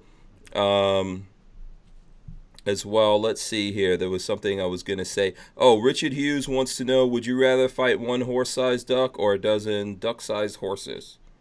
I would fight one thing at a time. Then I can focus on whatever's happening right there. Yeah.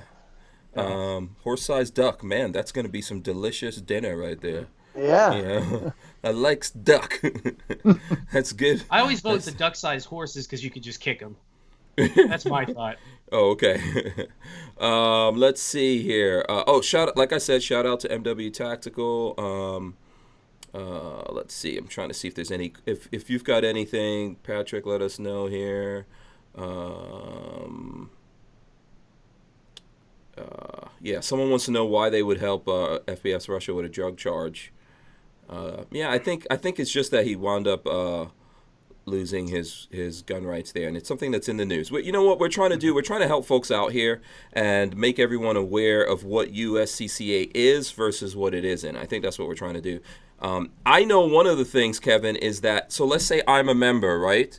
My family members are covered on my property, right? Is that correct or incorrect? Yeah, your spouse and I believe your minor children are covered if they use self-defense on your property. As soon as you step out of the yard, they have to have individual memberships. Oh, okay. Yeah, and then I think like if your spouse becomes, are there like, is there a discount if spouse or direct family members? I'm pretty sure there is. So I bet Casey's watching right now. Casey, is there a spouse discount? And now my computer should ding in just a few seconds. Yeah. Maybe we should have also had Casey on. Yeah. Next time we could do that, by the way, if you guys want to. We could totally have. Yeah, you could. I really think, Hank, that maybe next time you should have the smart people on and not me. We're good. We're enjoying the conversation with you. We're enjoying absolutely. it. Yeah. So, James Miller wants to know what's Kevin's favorite Billy Ocean song. Caribbean Queen, right? Oh, there you go. Caribbean Queen. You see? We're living I'm a child of the same 80s. dream. I remember. Yeah, there you go. Good man. Oh, you just got bonus points right there. Now, if next time you pull someone over, sing Caribbean Queen to them. Let's see how that goes. There we go. That'll work nicely. I just got a note from Jessica. Uh-oh. She said, yes, there are spouse rates. So. Oh, cool. Okay. Yep, okay, but what about other family members? Is there no? I don't think so. I mean, choose the child you think has the most potential and Who's put your them favorite on. kid? Everybody chime up. So, yep. Yeah, so here's a good question from the Arms man. He says, I have family members that are in the police department. However, seems like I'm at the range training more often than they are. How much range time or are you guys required to train? Required to train, and there will be some officers who only do the requirements. This is why I always get into this debate where people say only cops should have guns because they're trained. We are required to shoot 60 rounds of ammo twice a year. That's it. That's our requirement. It is a 60-round qualification course, and it is so easy that my sergeant makes me shoot headshots now because, he's just like, you're shooting either too slowly or shoot headshots.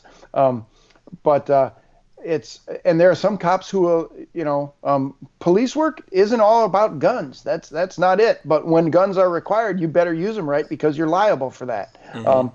During our 40 hours of firearms training, almost all of that time was telling us when we were allowed to use deadly force and reinforcing the fact that we will be held accountable for every bullet we fire downrange.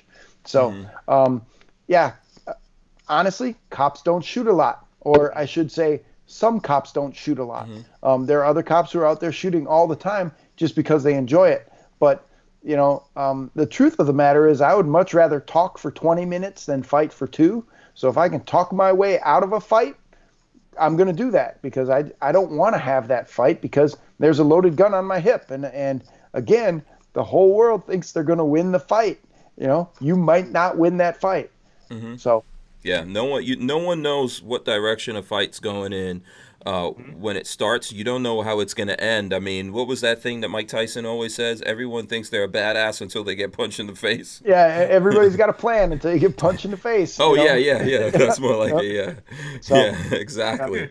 So I got further follow-up information on the spouse and family ideas that we got going here. Okay. Your spouse gets a discount if you're legally married. You get it can't be a common law marriage or anything like that. Legally married, and then we don't have family discounts. But if you have a group of 5 or more people, we got a discount for that for group rate. Cool. Yeah, and then I think someone asked earlier whether or not they can be a Hank Strange discount. I'm gonna assume that's no.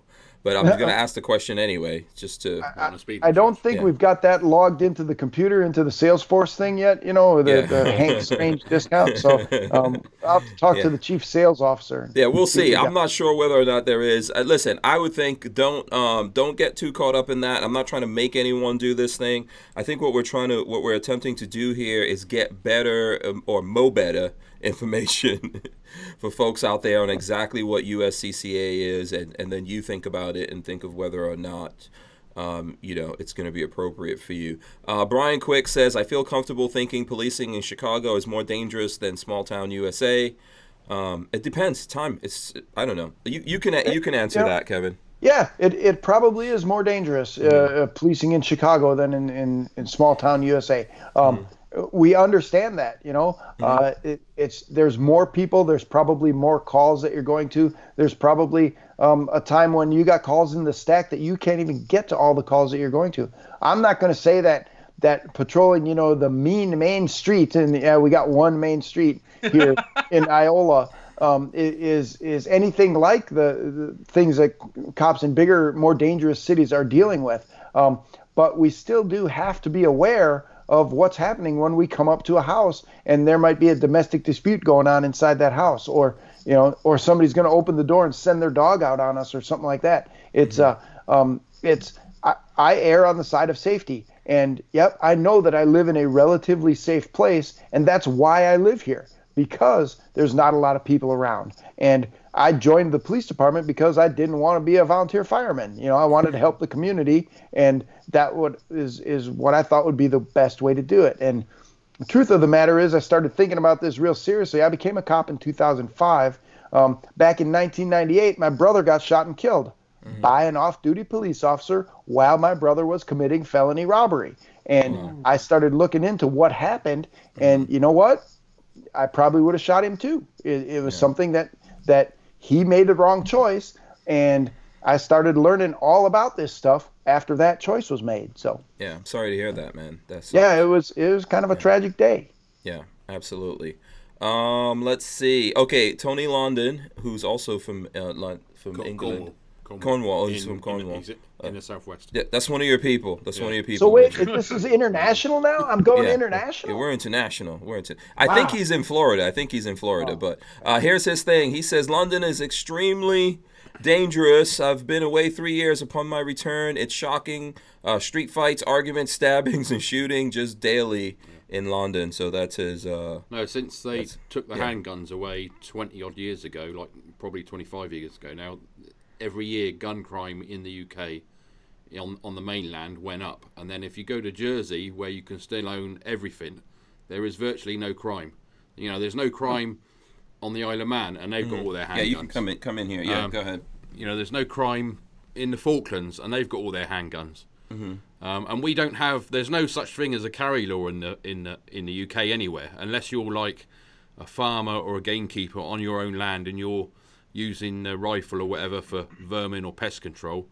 Then you can carry the gun. But as soon as you get on the main road, that gun's got to get put away. And I mean, I've been pulled over before with guns in the back of the car.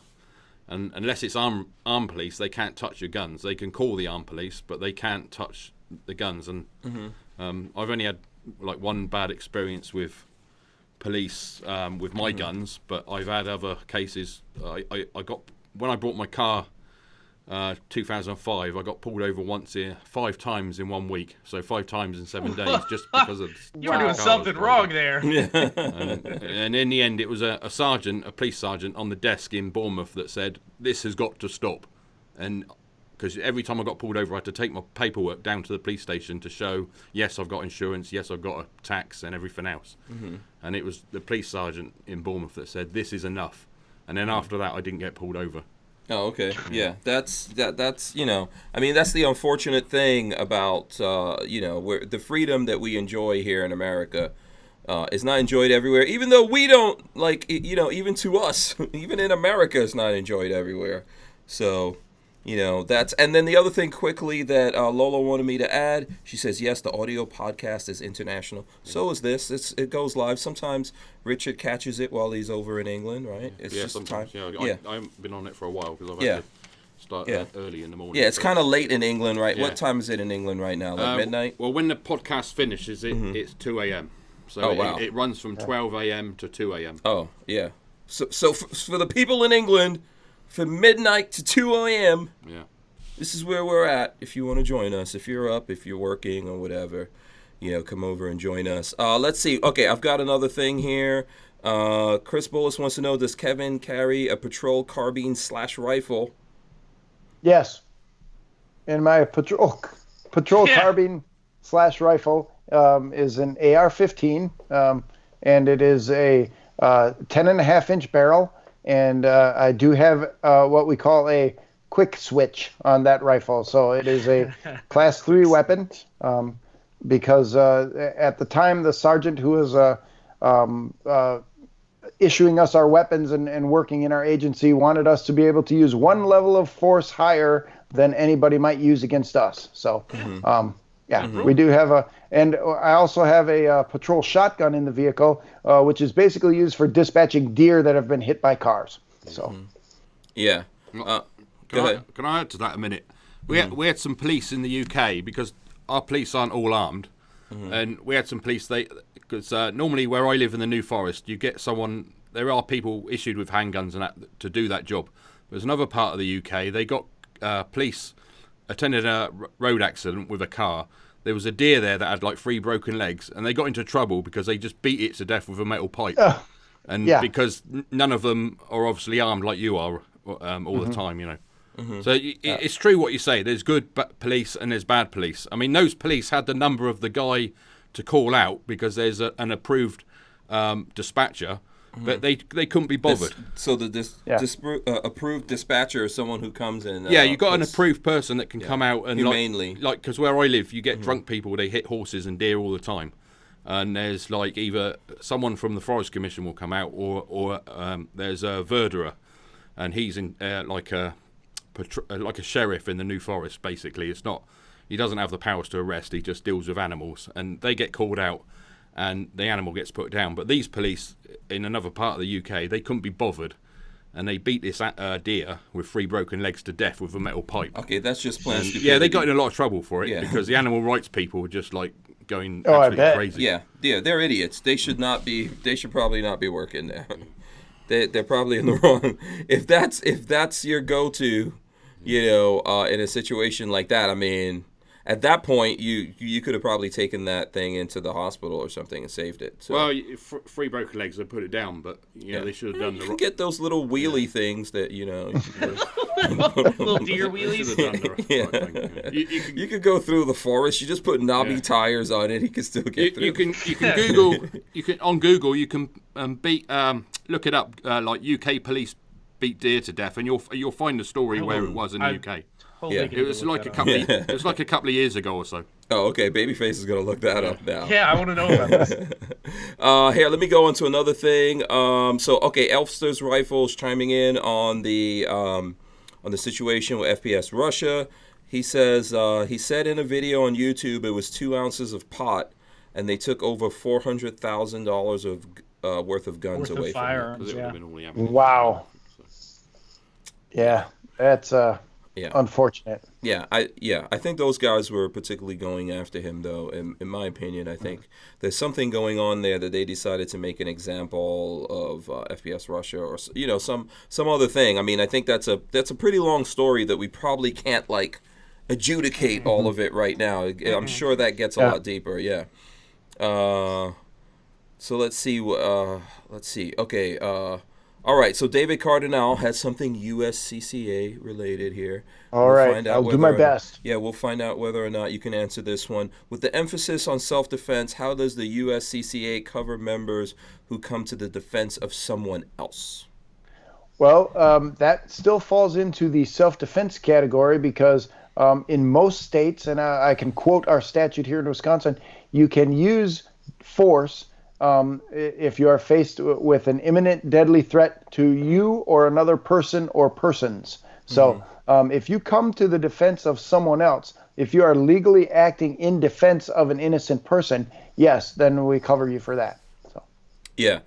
Okay, there you go. And Elfster's had a similar question, which is pretty much the same thing, but I'll get it in here. Thoughts on using your EDC in a Good Samaritan role where it's not your life that's in absolute danger, but it's someone else's that is under immediate threat of life? How is that for a softball? Laugh out loud. Well, and actually that becomes a pretty complicated question, because I will ask you this, okay? You come around the corner and one guy's beating another guy, and the first guy pulls out a gun or something like that. You don't know exactly what's going on. You don't know who's who. Unless you have all of the information, everything, and you know for absolutely 100% certain, don't get involved in that fight. Be a good witness, call it in, do something. But understand, if you get involved in that, you are risking everything you own and everything you will ever own and your freedom for somebody you don't know. So the analogy that we use at the USCCA is there's a shark tank over there. Why are you going to jump into that shark tank? Going to jump in for a total stranger or a wallet or a wristwatch? No, you're probably going to jump in to save a family member or someone you love or someone you know absolutely certainly you're going to get involved with this. So I want to make sure that before anybody gets involved in a deadly force incident, they know for certain what they're doing and why they're doing it. And if you don't have all that information, don't get involved. Yeah, absolutely. Yeah, education and thinking about things ahead of time. I don't know if every human being does that. I think some of us are wired to think about things before they happen and go through those scenarios in our head. I'm not saying that's going to help you when you get there. You're just going to react. But I think that, education on this, somehow putting some kind of information into your brain and then thinking about it, and maybe even like training or something for a situation like the statement I use is that your body can't go where your mind has not been. You need to think about this stuff before it happens. And what are you going to do? I mean, if you're walking through the mall and you suddenly hear gunfire, you should have had a plan of which direction you might want to go before the gunshots are going off. So, and it's a little bit morbid, and a lot of people don't want to think about it. But you know what? Again, the odds are low, but the stakes are really, really high. Yeah, absolutely. It goes back to what I was saying about life insurance. Most people just don't want to do that. And then all of a sudden, boom, something happens in life, and, someone who maybe even was young and you didn't think this was going to happen, and you thought, oh, I'm not going to waste money on that thing. Something happens. It's too late to think about it when you're already there. Yeah. And definitely too late to act on it. Or to have anything positive come out of it if you're thinking about it then. It does seem morbid, but we need to think about these things ahead of time. So there was some discussion about Jessica and Casey, by the way. Jessica and Casey have been mentioned. There's some. Yeah, so I'm going to save you all the different discussions. I'm just going to hit you with this one so they could chime in. Brian Quick says, let me throw this up here. Brian Quick says, is Jessica or Casey, hopefully female, cute and or single? I'm not allowed to comment on any of that. Here in our chat. Human resources. HR. Human resources. And right now, and Kevin, you need to go to see Human Resources tomorrow. Okay. All right. So I knew that was coming, by the way. So let's see. Richard Hughes says Trump is letting people off on minor drug charges. I do not think Carl is in danger. He should get a pardon. Okay. Yeah, but he's not politically. He's not politically big enough. He doesn't make a. He's not agenda. He's not the prime agenda target to get off or whatever. Not like that woman that ran cocaine and then killed some people and then they pardoned her. Yeah. James Miller says, what long gun does Kevin keep in the car when on duty? I think I don't know if you're allowed to actually talk about. I know someone asked a similar question already. I have an AR-15 and a Benelli 12-gauge shotgun for duty use. Pump or semi? Semi-auto shotgun. Is it M4? Yeah. I love my M4. I knew that's what you were segueing into. And I also have a Benelli. I love my Benelli M4. You need a Benelli hat or pin or something. Right? I'm gonna see if I could I have to remember to get you one of those from SHOT Show. Yeah, exactly. Can you say what AR it is? What is it? What's stamped on the lower? I actually don't know. They're all the same to me. Okay. They're true. It's that's true. I have my own personal rifle here. I have a Delton AR that works when I shoot it. I have an Ad-Core gun that was 4 times the cost of my Delton. That works when I shoot it. So I'm one of those guys. Gun go bang, gun good. So it's, yeah. Okay, yeah, exactly. That's pretty much it. Tony London says, hope this gentleman stays always safe on patrol. May all his interactions be pleasant. Thank you very much. Yes, I appreciate that. Yeah, he put petrol, but we translate it. We know what you mean. Yeah, we translated it. And then Sam Risdom says, wait a minute, are you from the WI? Yes, I am. He just came in. Oh, he saw my Fond du Lac, Wisconsin T-shirt. Yeah. Oh, is that a real place? Yeah. Oh, okay. Yeah, I was looking at that. I was like, what is that thing? It sounds like something from Shrek. Well, yeah. Close, Isn't that the town in Shrek, Fond du Lac? I don't know. Something, close to that, isn't it? Yeah, probably. Okay, let's see what else we got. I'm trying to see if there's any other questions coming in here. There's a whole conversation about England going on. Yeah. And SoCal Gunner wants to know how often you go to deer accidents, Kevin. Deer accidents? Yeah. In my county, right up here, we will have about 10 a day. No way. We are in the busiest county in the state for deer car accidents. Every day? Every day there'll probably be 10. We get to the point where some of them, they just call in dispatch and they just tell us that it happened so that we can then write up the report. And it's, a deer car over $1,000, more than $1,000 damage. We go take a report and we let people know it happened. Under $1,000 damage, where's the deer? If it's not blocking the roadway, thanks and have a nice night. So that's wild. There are deer around here like vermin. They're just everywhere. Our deer season will open on next Saturday, and honestly, you're hoping every single one of them is gone. Yeah. So here's my question on this: when you show up to those scenes, are you allowed to process that deer right there and package him up? What I carry in the car is I carry tags for the vehicle owner to take that deer. So I will tag the deer, and if it's not too far gone, I'll ask, do you want this? Yep, they want it. They just caused $1,000 worth of damage to the car. They're taking the deer home. Yeah, I'm gonna enjoy that. Yeah. Yeah. I'll show that deer what's what. Yeah, I'll tag it and let them take it home, and they can process it and take care of it. That's funny. Okay, this is on the FPS thing. SoCal Gunner says, isn't weed still federally illegal? Why haven't the feds raided/arrested so many famous people that they know have weapons and do drugs? Political. It's all about politics. Yeah, that's all politics. Optics. All optics. And then Tony London says he shouldn't put himself in the danger with the weed. Do it in a private area, whatever. Udabide says you guys need some more wolves up there. You just need to unleash a big pack of wolves to go handle everything. I'm sure they have wolves, actually. Right? You gotta have, or at least, what do you have? Coyotes? You gotta have wolves, though, right? Oh yeah, we got wolves, and there's actually a bear that lives kind of right across the road from my office here up in Iola. He's hanging out in the cornfield this summer, and now that winter's come, I'm sure he's moving to a nice little hibernation den somewhere out here by the golf course. Yeah. So, this is for who was that? Dude abides. Let me link this in chat for you, Hank. This Twitter thing. Okay. Okay. Let's see. Also, Jake Delahome says, in all fairness, FPS should have used better judgment due to all the scrutiny he has been under the past few years. Yeah, seriously. I'm just getting everyone's comment in on that. I understand. This is one of the things that's in the news right now. So, we'll see how that. Everybody wants to hear about it. Yeah. Yeah. And the way I look at this sort of stuff is, you know what? We may not like the law, but it's still on the books, and we got to work to get it changed, and pay attention to that prior to getting it changed. It's, however you feel about the recreational use of marijuana, you still got to pay attention because something like this can come and happen to you. Mm-hmm. Yeah.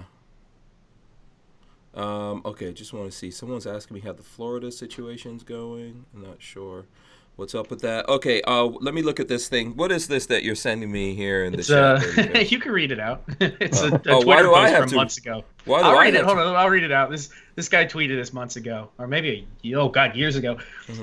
Deer population is out of control. Deer population is controlled by releasing wolves into an area. All problems should be solved that way. Too much pollution? Release wolves into the factory. Dislike Congress? Wolves. Want to lose weight? That's right, wolves. Oh boy. Yep.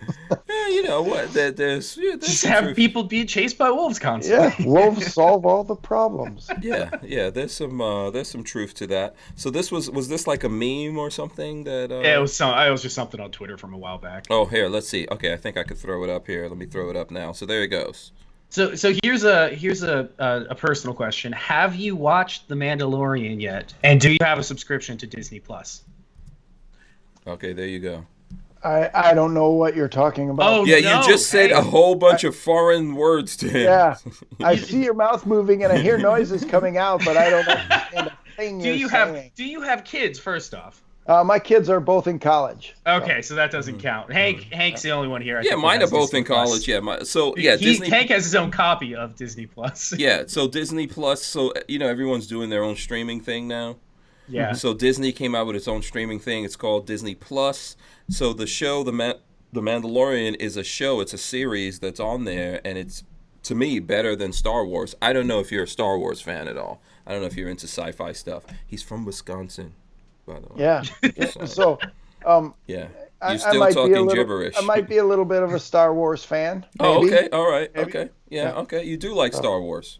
Yep. I was. I actually saw the original movie in theaters. I'm that old. So. Wow. Can we ask you how old you are? What a flex.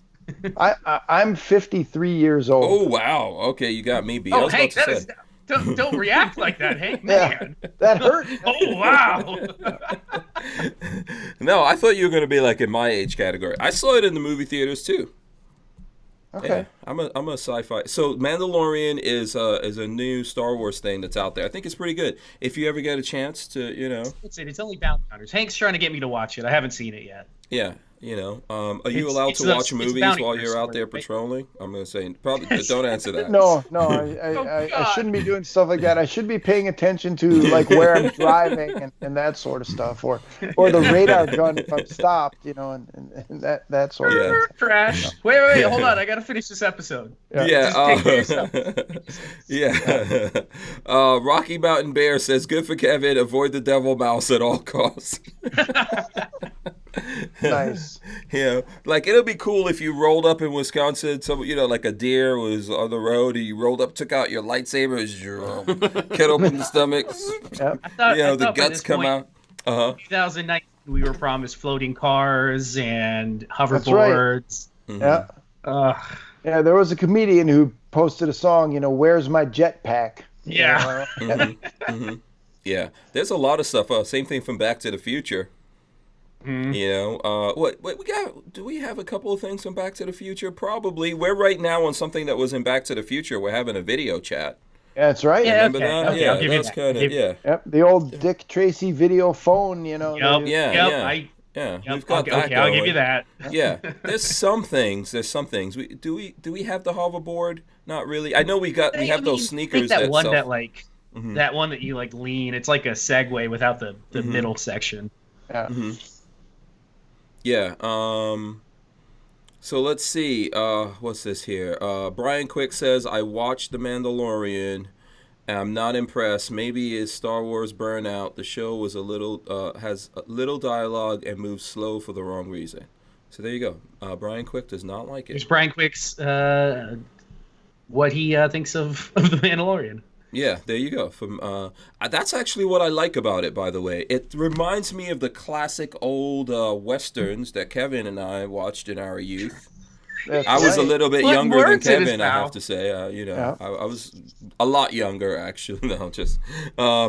yeah, but, it reminds me of that. Like, or even, for example, remember Arnold Schwarzenegger in Predator?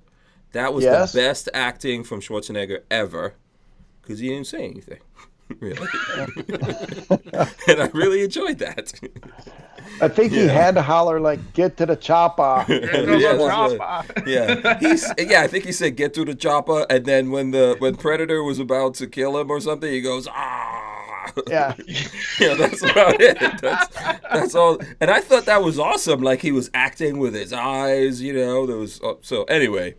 That's the part I like about it. I like the slow pace and stuff like that. But we'll let more people out there get a chance. We'll let Kevin get a chance to check it out, and when he comes back, we'll get into that. We're actually approaching the 9 o'clock hour right now. So what I want to do here in the last part of the show is, I want to give Kevin a chance. Kevin, if folks are out there if they have more questions, we're going to end it tonight. Yep. But if they have more questions, can they reach out to you? Who should they reach out to? They should just go right to the website, USCCA.com, and let me. In other words, don't reach out to Kevin. Yeah, don't. Talk to somebody who's really smart. And if you're a member or not a member, and you want to call in at 800-674-9779, that number again, 800-674-9779. We got people who will talk to you 24 hours a day. They will answer every question you have. You can ask them about their favorite gun or my favorite gun or anything that has to do with concealed carry. They will help you out. Yeah. So if you're lonely, and, do not call them. From what I understand, they get a lot of people who call them just because they're lonely. So that's such an unusual thing. Yeah, what a great place to call. Listen, do you remember OnStar? I think there's still OnStar, right? Yeah. OnStar sometimes I would press that. I think I had like a 99 Cadillac Escalade, which was one of the first vehicles that had OnStar. Sometimes I would just press it. Like, let me see if there's anyone out there actually. Do you not get charged for that? No, no. You could just press that button and be like, oh, I'm just needed someone to talk to. Yeah. And they'll go, good. How are you doing? I'm gonna try that because I think Barley's GM has OnStar. Yeah, you should try it out. We're gonna go to dinner one night, and I'll be like, "Hey, what are you having for dinner? It's pretty late over here in Florida."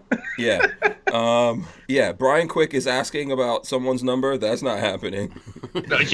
No. So there you go. Okay. So and Lola's reminded me along the same lines as what Kevin's.